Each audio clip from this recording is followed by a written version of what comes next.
let their guard down with 5 or 6 minutes to play. So I think for them, the emphasis on playing a complete game. And then you hope that in a game like this, you're going to be able to get some other people in the game and get some people experience, some real experience that you may be able to count on as the season goes on. And I also think that Richmond is looking for offensive production from some different people than just the attackmen. And again, you'd like to see that. You'd like to see that happen. Well, a quick violation, and possession's going to go to Richmond off the face-off. This one, get away from you. So the Spiders lead 1-0. Chenoy trying to dig this out and get the offense. Couldn't quite keep possession of it, however. And so Binghamton will control with Aaron Tebow. He goes coast to coast, can't connect. The flag comes out on the missed shot by Chazanow there. Offensive threat for this Binghamton squad. With Nsinga playing, they've got a good balance in the offensive end, a little more complete, I think, than what we maybe saw a week ago with St. John's here. And now Binghamton picks up the win at the X there. Got somebody wide open here in the middle. Another long shot and another goal, and Binghamton's up 2-0 on the Declan Ferris tally. And the long stick's on the board, and now the Bearcats have a 2-1 advantage early on here.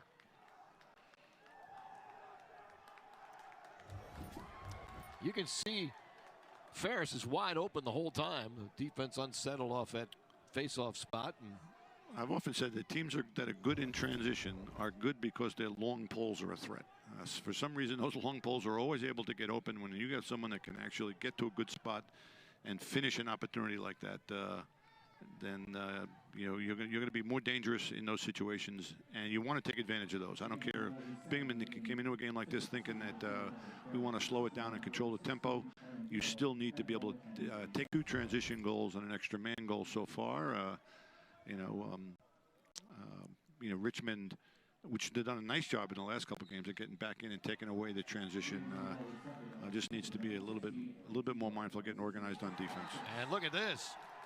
Chazanow scores after winning the draw. And now it's 4-1 Binghamton in front. That's going to bring about a Richmond timeout here. And, if you're not quite ready to play, then oftentimes it's the communication piece that comes apart. And it's the thing that you need to tie it together in the unsettled game. Joe Gooley gets it ahead. And finish some of these opportunities. I've said it. We talked about it before the game. The really good offensive teams, have 5 consistently dangerous offensive pieces, and that means your middies have got to step up. The other team has got 4 good poles. Your first 4 guys are covered. You might limit the.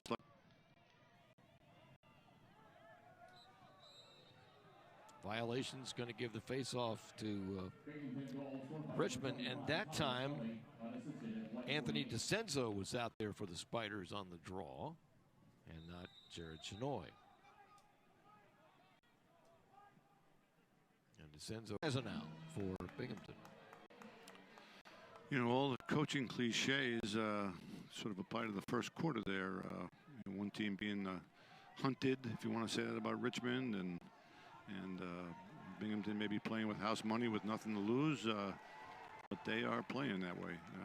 The first quarter was, their alertness on offense, and Winters, in a combination of Winters in the goal, he's playing the goal, and Richmond not taking advantage of their opportunities. That's why the score is 5-2 at the moment. So to come back with Dicenso facing off, I wonder if Chenoy is nicked up. We got a whistle. Play goes to Binghamton here. It's a 5-3 game now. Richmond within 2 just as the second quarter opens. He's back facing off. So both these teams have put up some big shot numbers early here. 21 for Richmond, 19 for Binghamton. 12 of the Binghamton shots on goal, same for the Spiders. And Winters has 8 saves and Vigu has 7. And a couple of them have been spectacular. And so now it's 6-4, Binghamton back up by 2. 8:10 left in the second. Here comes Chazanow again. Chazanow trying to get a shot off. Vigu stops that one. These It's always going to be tested today the way this one's being played, Don. We're going to get a lot of offense, it looks like. Nice save. Fabian keeps it alive with the tally, and that makes it a 6-5 game now. It looks as though that Richmond's pulled it within one here, and as we look at the draw, Dicenso's back out there, so he and Chenoy are alternating at this point. And Richmond's going to have possession here, and it looks like there's a flag on the face. Need to have mentioned it previously. We need to see him continue to turn the corner and finish those opportunities. That's a good play right there. And initially, it appeared he was focused on passing that ball to somebody in front, and then he turned out to be the closest guy to the cage. Well, sometimes on extra man, you're looking at opportunities. 14 seconds on the penalty, which was not releasable. If they won this ball quickly and got it in the box, that might be a timeout. Dicenso trying to pry it free. Has it. 9 seconds on the penalty. Run it in the box, son. On the ground. You just cannot do that these days. Get a little frustrated because somebody takes a shot and perhaps scores a goal. You've got to be able to demonstrate some poise. So go ahead, I'm sorry. That's all right. The Spiders get the goal and the penalty. This is a 1-minute penalty on Binghamton. With 2:11 left and an 8-6 Richmond advantage. Dicenso trying to pry this out.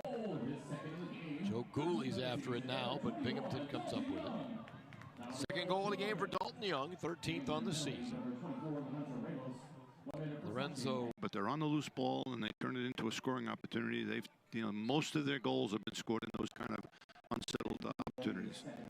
Yeah, Adams had 5 man-up goals last season as our half comes to a close, and that was second on the team then. But still, Binghamton did some things in that first half, Dom, that would, make you think they feel a little confident about the way they're playing right now, at least anyway.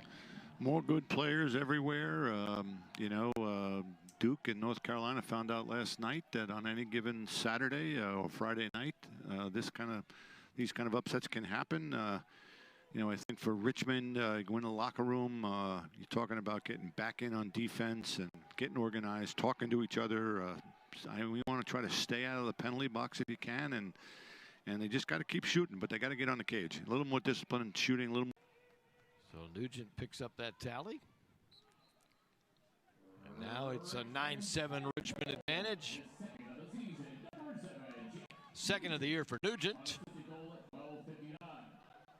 And it's unassisted. To the offensive end, Binghamton back with possession here. Max Napoli taking that ahead. And now they'll leave it for Ferris. Far enough to make the stop. Make yourself tough to cover without the ball. Player covering you turns his head, you inside, you backdoor him. Pilling fighting through some traffic there to control that for Richmond now. And he'll look for help as he's out there on the attack and made a nice pass to Dalton Young. So that's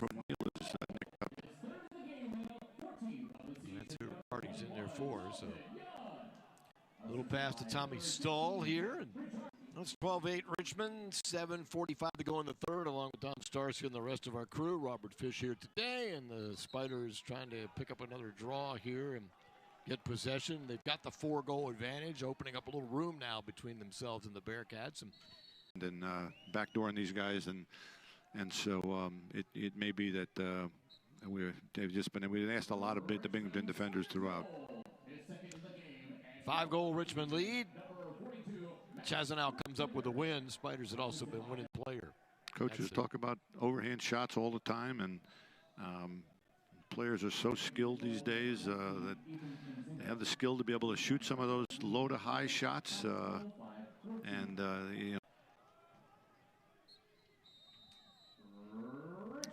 Face-off violation again. Chenoy back out. Chenoy back out there that time. I had him most of the day. He looks to me like a younger Dalton Young, kind of built the same. And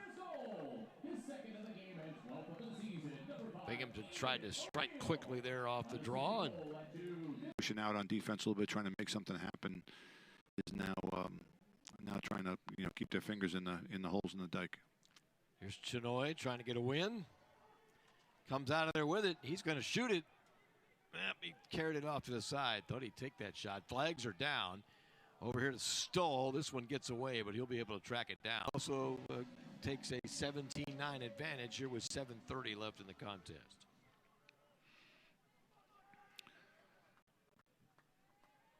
Richmond's just taking control of this game as the game has gone on and been smarter and cleaner, and they've played good defense throughout. And Zach continues to really play well. Chenoy over to Graham again. Works in tight. That shot from Ricciardi just knocked away for the last 6 minutes and 31 seconds of this contest. And Chenoy will test him right away, and Monka stops that bouncer. It's his first appearance. He's in the stat book. In the cage here for the last 6 minutes and 31 seconds of this contest. And Chenoy will test him right away, and Monka stops that bouncer. It's his first appearance. He's in the stat book. Goal of the season. And it makes it a 19-9 advantage with 4:43 left. Welty comes up with it for the Spiders.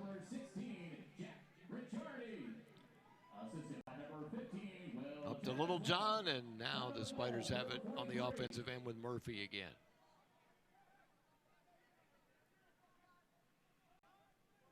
Aiden Woolley's out there. We get a look at Ty Steenhouse, who's also... So the goal scores for Binghamton, makes it 19-10. The tally goes to Dan Garone, who has started some games at midfield, at attack rather,